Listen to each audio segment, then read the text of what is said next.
is more powerful. And the Bible says it was 3 p.m. when Jesus Christ, with a loud voice, he says, it is finished. It is paid in full. Our salvation is secured, not on installment, but it is paid in full. Can I say it quickly here? The Greek word that is used there when he says it is finished, the word that is used, it is tetelestai.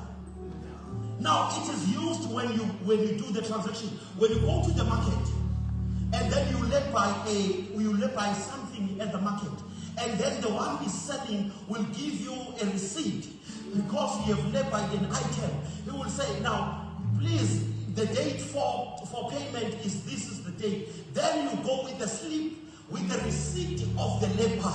When you come to claim your item, then he takes the labor slip, then he takes another receipt book, then he writes on his house, tetelestai, paid in full, no installment, nothing is lacking. I want to say our salvation was paid in full. Jesus paid it all. Amen. If we have a basket of sins, he is a fountain of grace for us.